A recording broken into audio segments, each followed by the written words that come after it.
Vamos para mais uma aula de Física e Estatística da nossa playlist aqui do canal da Física Unifap. Eu sou o professor Marcelo Siqueira e hoje vamos falar da descrição estatística de um sistema físico. Mas o que isso significa para a gente, né? O que é a descrição estatística de um sistema físico? Basicamente, você vai pegar um sistema de partículas e vai fazer a análise mecânico-estatística desse sistema em equilíbrio.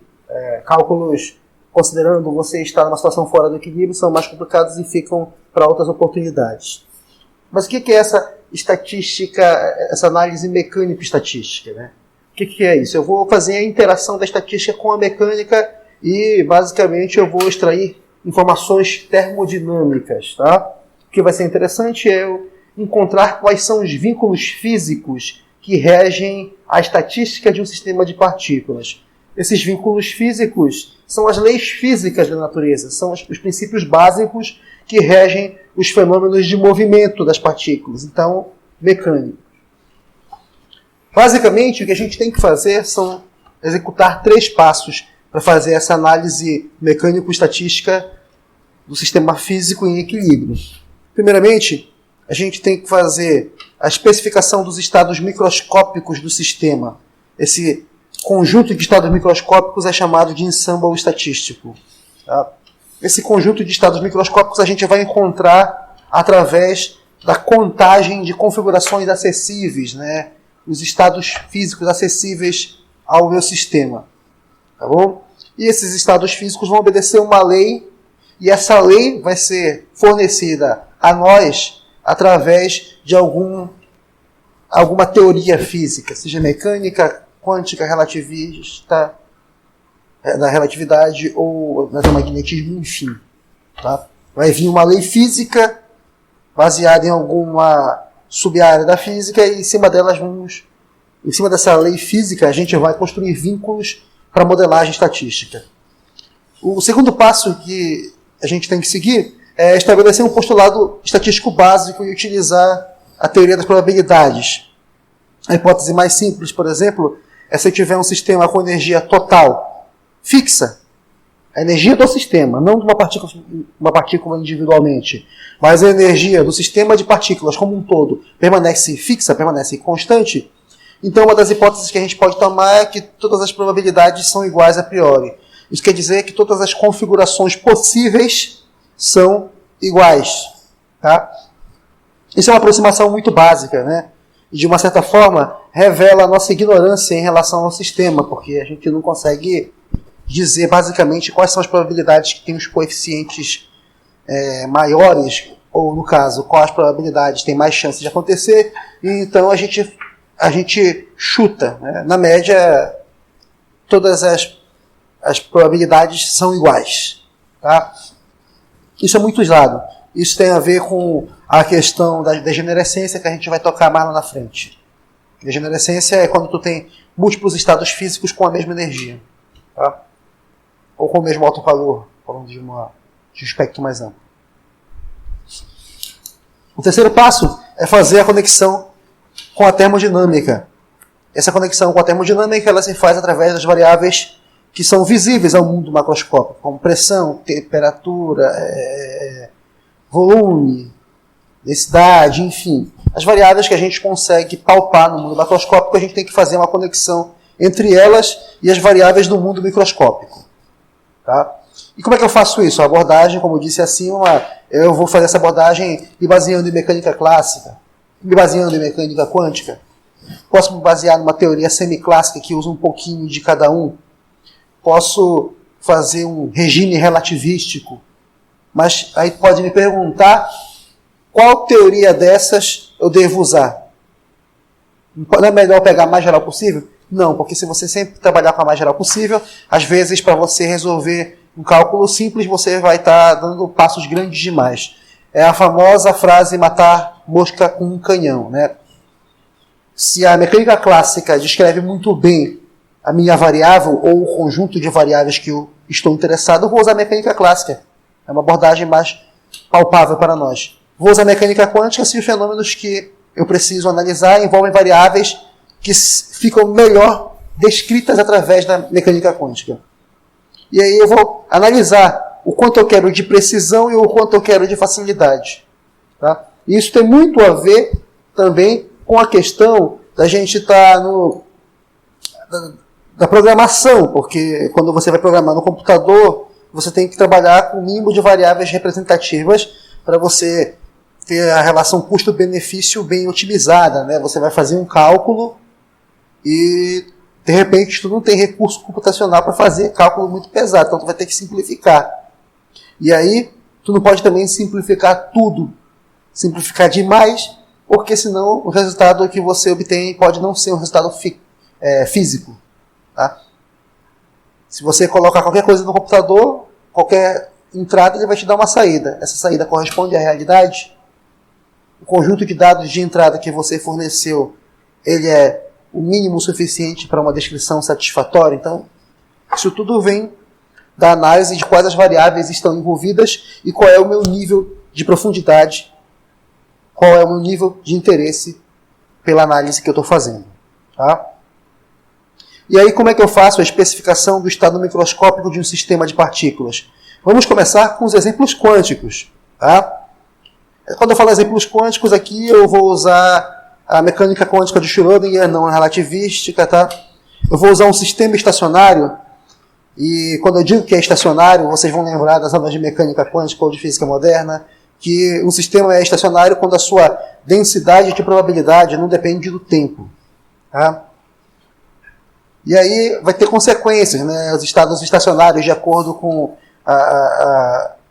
os postulados de Bohr, um estado estacionário é aquele em que a partícula pode permanecer indefinidamente sem perder energia. Nesse sentido, pelo menos o estado de mais baixa energia, o estado fundamental, ele é estacionário de fato, porque quando você está num estado excitado, que seriam os estados acima do estacionário, você tem aquela questão de espontaneamente haver transições para mais baixa energia. A natureza, sempre que ela puder, ela vai buscar as configurações de menor energia. A não ser que o estado de menor energia já esteja ocupado, né? Ele vai ficar naquele estado mais alto. Tá? Então, quando eu digo que um estado é estacionário, é aqueles estados estacionários que obedecem à equação de Schrödinger. Tá? Você tem um sistema, a equação de Schrödinger é independente do tempo. Tá bom? E se eu tiver um sistema de n partículas, e a função de onda, psi, ela é especificada pelo conjunto de suas coordenadas, então eu posso dizer que essa função de onda psi, ela pode ser muito bem escrita como uma combinação linear dessas funções φ de nzinho, né? Coeficiente Cn, φ de nzinho, onde esses φ de nzinho são orbitais de partícula única. Tá? É o que a gente chama de a função de onda de uma partícula. Se eu tivesse a partícula 1, eu tinha a função de onda φ1. E assim vai sucessivamente. Né? Função de onda da partícula única φ2, ela é função das coordenadas de φ2 e por aí vai. Tá bom? Então, quer dizer, o meu sistema é um sistema de n partículas, cada partícula tem a sua própria função de onda. Mas a função de onda como um todo, que descreve todo o sistema, ele é uma combinação linear das funções de onda de cada uma dessas partículas, tá bom? Isso porque elas formam um espaço vetorial, como elas são autofunções do operador hamiltoniano, então elas são ortogonais entre si necessariamente. Isso é um teorema que a gente já viu, ou em outras matérias talvez, acho que não sei se eu falei disso aqui, mas as autofunções do hamiltoniano, elas formam um sistema ortogonal de funções, então elas podem ser úteis para escrever qualquer outra função com uma combinação linear delas. Tá? Esses ENs aqui são as energias da partícula N, tá bom? Então, esse operador hamiltoniano, quando ele atua no orbital ou função de onda de uma partícula individual, ele extrai a energia individual dessa partícula multiplicada pela função de onda dessa partícula. Isso aqui é uma equação de alto valor, se vocês não lembram. Tá bom? E aí, como é que eu vou fazer a especificação do estado microscópico de um sistema? Bom, esse número quântico ele vai fornecer para a gente uma maneira de contar os estados microscópicos do sistema. Tá? Ele vai me dar o número de combinações possíveis. Tá bom? Então eu vou permutar todo esse número de partículas aí, mas se eu tiver algum vínculo, por exemplo, eu aí a contagem vai ficar um pouco mais complicada. Para a gente poder ter uma visão um pouco melhor, eu vou fazer um exemplo simples. Tá? Partícula localizada de spin meio. Spin, se você nunca ouviu falar ou você não lembra, ele é o momento magnético intrínseco de uma partícula subatômica, né? Algumas descrições pictóricas que não são necessariamente a realidade, a gente não sabe o formato de um elétron, por exemplo. Se você pegar o livro do Sakurai de mecânica quântica, ele vai tentar te introduzir de forma fenomenológica a questão de que o spin ele é o movimento do elétron em torno dele mesmo, que leva a um laço de corrente. Esse laço de corrente gera um momento magnético que faz interagir com campos magnéticos, mas não é necessariamente verdade, porque a gente não sabe se o elétron ele é uma esferinha, como a gente representa de verdade, né? A gente não sabe o formato dele, então aquilo ali é só uma coisa pictórica. Mas o que é interessante é que partículas que têm esse spin meio, elas só podem existir em dois estados de spin. O spin com a setinha para cima e o spin com a setinha para baixo. Que é só uma forma didática de dizer que a gente tem o chamado spin up e o spin down. Quando a gente fala que a partícula está localizada, é só uma forma de você dizer que as coordenadas de posição estão irrelevantes naquele momento. Tá? Na mecânica quântica não relativística, uma partícula como o elétron ele fica especificada pelas suas coordenadas de posição, que são dadas por uma função de onda antissimétrica, por ele ser um férmion, e multiplicado por um estado de spin. Esse estado de spin pode ser uma função alfa, que é o spin up, ou uma função beta, que é o spin down. Tá bom? Observem que eles são ortogonais entre si. Então, quando eu falo que ela é localizada, eu estou dizendo para você, não se importe com as coordenadas de posição, vamos olhar apenas para o spin. E aí, quando eu faço isso, né, olha aqui a função de onda localizada, né, o spin, ok, que é densidade de probabilidade, mostrando que ela está localizada. E não vou me preocupar com paridade agora, que não estou falando uma função de onda especificamente, vamos deixar assim. Isso aqui é só para você ver que ela está localizada em torno de um ponto. E o que interessa para a gente são os estados de spin. Interessa saber se ela é up ou se é down. Na presença de um campo magnético, que eu vou chamar com a letra H agora, H vetor, né, porque o campo magnético é uma grandeza vetorial, a gente tem que a hamiltoniana, que leva em consideração apenas a interação do spin com o campo magnético, ela é dada por menos μ produto escalar com H. Tá? São dois vetores. Esse μ é o momento magnético, tá bom? Vamos supor que esse meu campo H ele é desse tipo aqui. Ó. Se meu H for um HZ, ele é um... Se meu campo magnético estiver na direção Z, basicamente esse produto escalar vai projetar o momento magnético na direção Z e vai multiplicar pelo H. O que é interessante é que esse meu μz aqui ele vai ser μ0 se o spin for down, né? Ou seja, vai entrar um menos na frente, e vai ser menos μ0h se o spin for up, for para cima. Tá bom? É isso que a gente tem que considerar. Então, basicamente, nesse tipo de sistema, uma partícula localizada de spin meio, você tem dois estados possíveis. Ou as partículas têm spin up, ou as partículas têm spin down. Beleza? Basicamente é essa a questão. Então, você tem dois estados possíveis aqui. Tá? E aí, como eu expliquei, o momento magnético é o μ e o H vetor é H vezes Z. Então, quando eu faço essa projeção aqui, eu posso escrever tranquilamente nessa forma. Tá? Lembrando que o produto escalar entre dois vetores pode ser entendido como a projeção de um vetor na direção de outro. Agora, para ficar mais complicado um pouquinho a situação, vamos imaginar que eu tenho três partículas localizadas, não apenas uma, agora são três, de spin meio, não interagentes, tá? Ou muito fracamente interagentes sob a ação de um campo magnético H. Quando eu falo que elas são localizadas, mais uma vez, eu estou falando que as coordenadas de posição não são interessantes agora para o fenômeno que eu vou estudar, que é apenas a interação dessas partículas com o campo magnético. Quando eu digo que elas são não interagentes, eu estou simplificando a hamiltoniana, porque se eu fosse considerar efeitos de interação de uma dessas partículas com as outras duas, ia ter mais termos aqui na hamiltoniana. E aí a hamiltoniana ela ia ter acoplamento de coordenadas, muito possivelmente. Isso é um problema que está em aberto até hoje. E aí a gente não ia resolver analiticamente, talvez a gente tivesse que resolver através de métodos perturbativos. Tá? Mas o que é interessante é o seguinte, você tem essas três partículas localizadas de spin meio, não interagentes, ou muito fracamente interagentes, que acaba caindo na mesma situação de não interagentes. E elas estão na ação de um campo H, todas sob a ação do mesmo campo. Eu sei como é que é a hamiltoniana de uma partícula dessas. Então a hamiltoniana desse sistema vai ser a soma da hamiltoniana da partícula 1, da partícula 2 e da partícula 3.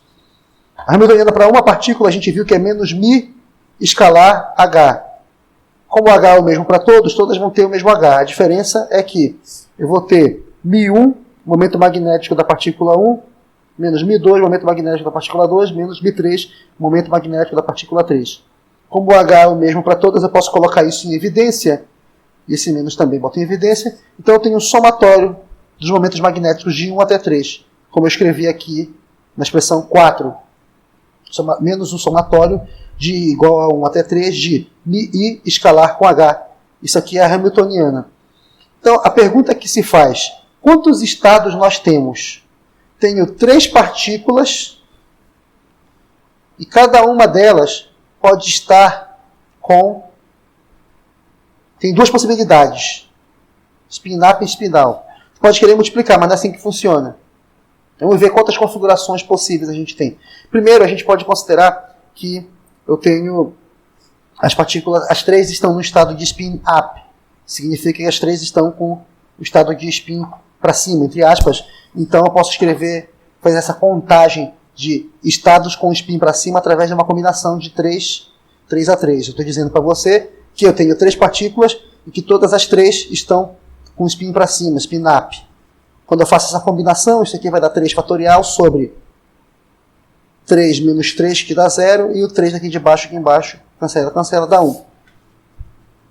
Eu tenho uma configuração possível onde todas elas têm o spin-up.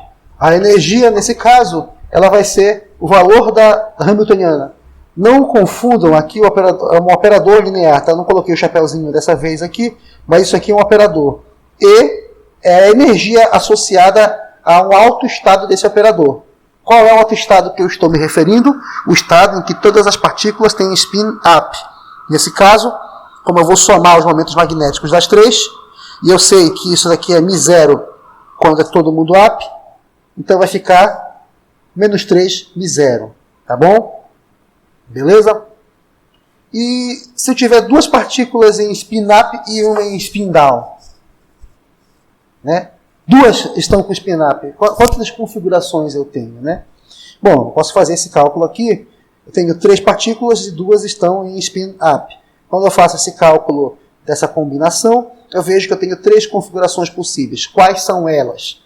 A primeira, as 2 primeiras partículas têm um estado de spin-up e a última um estado de spin-down. A segunda configuração possível, a primeira partícula é up, a segunda é down, e a terceira é up também.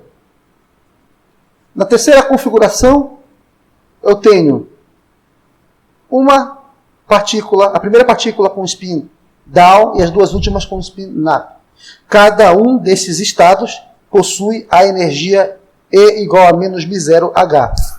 Então eu posso dizer que esse tipo de configuração corresponde a um estado triplamente degenerado, cuja energia é menos μ0 H.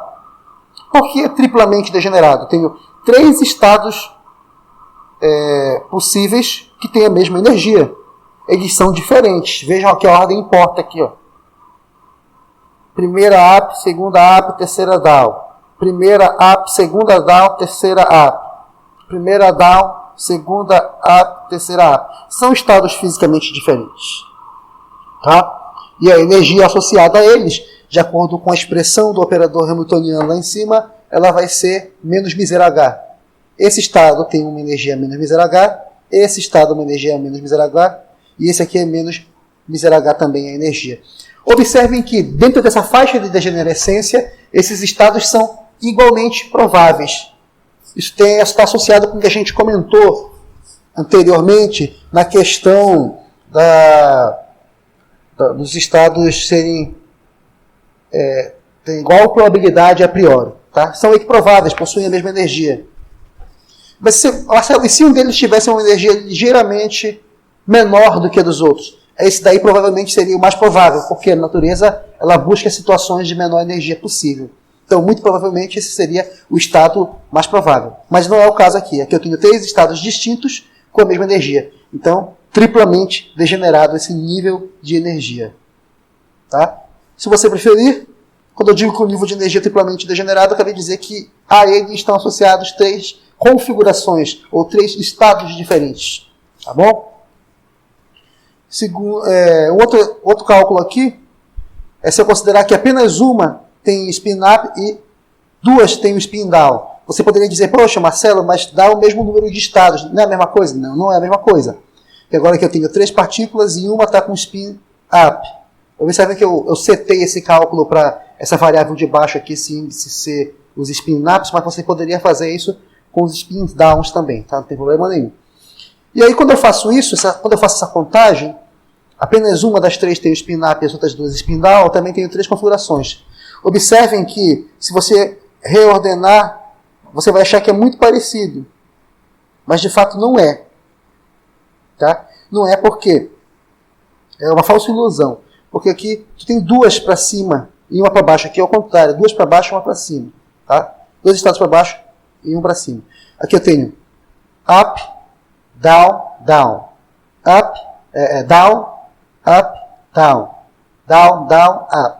Quer dizer, 2 partículas com spin down e uma com spin up. A energia associada a esse sistema, de acordo com a expressão da Hamiltoniana vista lá acima, ela é μh. São níveis de energia diferentes. Esses níveis de energia, eles estão um pouco mais altos, né, do que esse daqui, porque esse aqui é negativo. Então, na escala de energias, ele vai lá para baixo. Tá bom? Então, até do ponto de vista físico, se for falar em termos de energia e estabilidade do sistema, esse sistema aqui, essa configuração, esse nível de energia, para elas é mais estável eu ter 2 em up e uma em down do que eu ter uma em... aqui é mais, quer dizer, recapitulando, né? É mais estável eu ter um sistema de 3 partículas em que 2 são up e uma down do que eu ter esse sistema de 3 partículas e apenas uma ser up. Tá? E outra, mais estável ainda, porque tem uma energia mais baixa, mais fácil, mais difícil você excitar o sistema, é mais estável ainda eu ter um sistema que tem as 3 partículas com spin-up. Por quê? Porque a energia é menos 3 μh. Tá bom? E o outro estado possível, quando eu faço o cálculo, eu faço uma combinação de 3, 0 a 0, eu não tenho nenhuma partícula com spin-down, então spin-up. Todas estão spin-down, todas estão para baixo. Quando eu faço essa combinação, eu vejo que eu só tenho uma possibilidade, é justamente essa aqui. Tá? Todas as 3 estão com spin down e a energia é 3 μh. Ou seja, né, eu tenho 4 níveis de energia diferentes, mas em estados, quantos eu tenho? Eu tenho 1, ó, esses 2 aqui são 6, tenho 8. Tá? Tenho 8 estados diferentes de energia. Então essa contagem é feita mais ou menos dessa maneira. Existem métodos mais gerais para fazer esse tipo de contagem que a gente vai vendo no decorrer do curso, tá? Beleza? Prosseguindo, vamos generalizar isso com um sistema de N partículas, então. Eu quero N partículas localizadas de spin meio, vou considerar não interagentes para não ter termos cruzados na Hamiltoniana, e estão na presença de um campo magnético externo. Generalizando o que a gente viu agora, a nossa soma foi de 1 até 3, agora vai de 1 até um N geral, né? Esse meu μj vetor escalar com H, eu posso simplificar ele e escrever da seguinte maneira: μ0 sigma jh. μ0 é constante, H é constante, sai do somatório, fica menos μ0h, somatório de j igual a 1 até n de sigma j. Tá? Isso aqui é um sistema com grande degenerescência, como a gente vai discutir. Por quê? Porque um sistema com 3 partículas já tem uma tripla degenerescência em 2 estados. Como é que vai ficar a degenerescência nesse sistema com N partículas, né? Bem maiores do que 3? Né? Bom, como é que a gente vai então modelar esse sistema? Eu vou considerar o seguinte. O que eu posso identificar fisicamente aqui é que eu tenho 2 espécies de partículas. Uma espécie é o conjunto de partículas que tem o spin up, tá? Que estão spin para cima. O outro conjunto é as partículas que têm o spin down, para baixo. Então eu vou chamar de N1 o número de partículas que tem o spin up e N2 o número de partículas que tem o spin down. Tá bom? De tal forma que eu tenho um vínculo. Se eu somar o número de partículas com o spin up mais o número de partículas com o spin down, isso me dá o número total de partículas do sistema. Além disso, a energia total desse sistema ela pode ser somada com uma contribuição da energia de cada uma das partículas. A energia é uma grandeza aditiva. Se você for levar isso em consideração, então você pode escrever a energia como sendo número de partículas com spin up vezes a energia associada ao spin up, mais número de partículas com spin down vezes a energia associada ao spin down de uma partícula. E aí, se você for levar em consideração que a gente já discutiu ainda agora, esse teu E1, que é a energia associada ao spin up, ele é menos μ0h. E o meu E2, que é a energia associada ao spin down, ele é μ0h. Então eu vou escrever assim. Eu posso reescrever essa energia como função de duas variáveis apenas, o número total de partículas e o número total de partículas com spin up. Professor, posso fazer em relação ao spin down? Pode, mesma coisa. Isso aqui vai do gosto do freguês, tá bom? Então o que eu vou fazer? Eu vou pegar essa expressão de cima e eu vou reescrever o meu N2 como sendo N menos N1. Para isso eu usei o vínculo total, o vínculo do número total de partículas, tá bom? E aí quando eu escrevo dessa forma, eu consigo usar os métodos usuais do caminho aleatório unidimensional para estimar número de partículas e calcular o número de configurações. Lembre que aquela brincadeira todinha do caminho aleatório unidimensional foi para a gente saber fazer a contagem de configurações possíveis, ou contagem de microestados acessíveis. Tá? Então, quando eu faço isso, eu posso ajeitar essa expressão aqui. Quando eu faço a distributiva e somo os termos com N1, multiplicando, a energia total desse sistema vai ser menos 2 μ0h N1 mais μ0hn.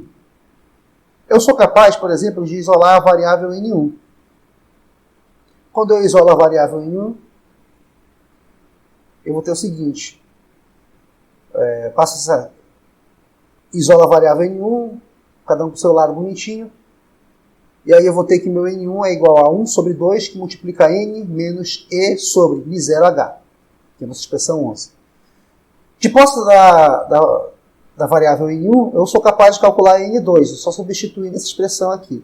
Quando eu faço isso, meu N2 é igual a N menos N1, faço nova distributiva para facilitar a minha vida e subtraio os devidos termos aqui. Né? Eu faço menos, esse cara aqui fica menos, esse aqui fica mais e tal, subtrai. E eu vou ter que o meu N2 vai ser igual a 1 sobre 2 N mais E sobre μ0h. Então eu tenho N1 e N2. Tá? Então qual será o número de estados acessíveis ao sistema que tem energia total E? Bom, ele vai ser dado pelo fator combinatório. Vocês lembram que esse fator combinatório já apareceu para nós aqui, e ele era justamente a questão do caminho aleatório unidimensional. Apesar de fisicamente esses problemas serem distintos, né, não tem muita correlação, do ponto de vista da contagem de estados, eles são muito parecidos. Tá? Quer dizer, o caminhante aleatório ou ele tinha N1 passos para a direita ou N2 passos para a esquerda. Aqui, o meu sistema de partículas não interagentes de spin meio, localizadas também, né? Eu só tem dois lados para seguir. As partículas só podem ter N2 partículas com spin down e N1 partículas com spin up, tá? Um total de N partículas. Então, observem que isso aqui é muito parecido com o que a gente fez lá para o cálculo do caminho aleatório. Então, o número de estados acessíveis é aquele fator combinatório que a gente viu, né? Ou seja, número de estados acessíveis que eu chamo de ômega de E e N, onde meu E é a energia total do sistema e N é o número total de partículas do sistema, ele vai ser dado por esse fator combinatório que lembra bastante uma combinação com repetição, mas na verdade ele é praticamente um coeficiente binomial, e ele vai ser escrito da seguinte maneira: N fatorial é igual 1 sobre 2, que multiplica n menos z sobre μ0h, e isso tudo aqui é um fatorial que multiplica 1 sobre 2, que multiplica n mais z sobre μ0h, tudo isso aqui fatorial, tá bom? Então essa aqui é a configuração, é o número de estados acessíveis do nosso sistema, beleza? O que é interessante em relação a tudo isso é o seguinte, algumas observações para o final da aula. Dado uma energia total, o postulado fundamental da física estatística estabelece que os estados up e down são equiprováveis. Foi o que a gente comentou, né? Isso aqui basicamente nessa observação A foi o que a gente comentou aqui em cima daquela questão da degenerescência, olha só aqui, né? Esses dois aqui do meio. Tinha duas partículas em estado up e uma em estado down do meu sistema de 3 partículas, né? E aí eu calculava o número de combinações possíveis. Se eu tivesse mais partículas, eu teria mais estados intermediários e mais configurações com degenerescência. A degenerescência vai aumentando à medida que você aumenta o número de partículas. Então, eu tenho um nível de energia aqui. Esse nível de energia é menos μ0h. E a ele eu tenho associado 3 estados distintos. Tá? Como se fossem 3 funções de ondas diferentes associadas à mesma energia. Tá bom? Mesma coisa aqui embaixo. Só que agora uma está em estado up e 2 em estado down. E a energia associada é μ0h. 3 estados associados a essa energia. Bom? E aqui nesse caso, cada um deles tem a mesma probabilidade de acontecer porque eles têm a mesma energia. Então, isso volta para aquela questão do postulado fundamental que a gente comentou. Dado uma energia, o postulado fundamental da física estatística estabelece que os estados up e down são equiprováveis. Mas isso eu falar em uma partícula. Se eu falar em um sistema de partículas, eu tenho várias combinações possíveis que dependem do número de partículas e elas estão associadas a uma energia. Então, todas essas configurações associadas à mesma energia são equiprováveis. Tá? Como é que eu faço a conexão com a termodinâmica? Essa conexão com a termodinâmica vai se dar pela entropia. A entropia vai ser apresentada mais na frente. Ela é o log neperiano do número de estados acessíveis, tá? Ou microestados acessíveis, como preferir. Log neperiano do número de configurações. E no limite em que a energia e o número de partículas tendem ao infinito, mas desde que a energia por partícula seja fixo, isso é um vínculo, né, para que a gente não viole a termodinâmica, tá bom? Então, a gente faz essa conexão com a termodinâmica através dessa função de entropia. Mas, recapitulando, vamos recapitular para também não fugir muito, né, que eu começo a viajar na minha cabeça, eu me empolgo, eu me perco na minha cabeça. A história é a seguinte: você não pode ter energia infinita, né? Você não pode extrapolar os leis básicos da termodinâmica. Quando eu falo que a energia e o número de partículas tende ao infinito, eu quero dizer que eu tenho um grande número de partículas e como cada partícula vai contribuir com a sua porção de energia, então a energia vai ficar muito grande. O número de partículas também. Isso tende a tornar as variáveis contínuas, né? E aí eu estou me aproximando do mundo macroscópico. Mas aí eu posso fazer isso desde que a razão E sobre N seja fixa. Isso garante que a energia por partícula seja uma quantidade finita e isso não viole as leis termodinâmicas básicas. E aí, essa conexão que eu posso fazer desse tipo de sistema com a termodinâmica que a gente conhece e descrever isso através de variáveis macroscópicas se dá através da função entropia, que é o log neperiano do número de estados acessíveis. Tá bom? Esse modelo de spin não interagente, apesar de parecer um toy model, ele pode representar muito bem um paramagneto ideal. Tá? Vou deixar para vocês darem uma olhada nisso, que a gente vai resolver alguns exemplos mais lá na frente. Eu sugiro você fazer uma pesquisa sobre o que é um paramagneto. Tá bom? Não vou falar sobre isso aqui. Vou deixar para resolver nos exercícios. Tá bom? E uma coisa interessante que eu cheguei a comentar mais ali na frente, se eu colocar a interação entre esses spins, que é aqueles termos cruzados na Hamiltoniana que eu falei que eu desprezei, que a gente fala logo que o sistema é de partículas não interagentes ou de partículas fracamente interagentes, né? Se a gente considerar que não são fracamente interagentes, que elas interagem de alguma forma que é relevante, e aí eu posso resolver isso através de métodos perturbativos. Então eu posso explicar fenômenos de ordenamento magnético, tal como o ferromagnetismo e outros tipos de interação aí. Então, eu sugiro que vocês deem uma olhada sobre o que é a questão do paramagneto ideal, ou paramagnetismo, e do ferromagnetismo. Tá? E quando a gente for resolver exercícios, eu abordo com mais profundidade esses dois conceitos. É isso aí, gente. Então, revejam a aula, se acharem interessante. Recomendo o livro do professor Salinas, sou fã desse cara, maravilhoso o livro dele. E eu também gosto muito do Reif, tá? Reif é ótimo. Recomendo esses dois. E é isso aí. Bons estudos e até lá. Tchau, tchau.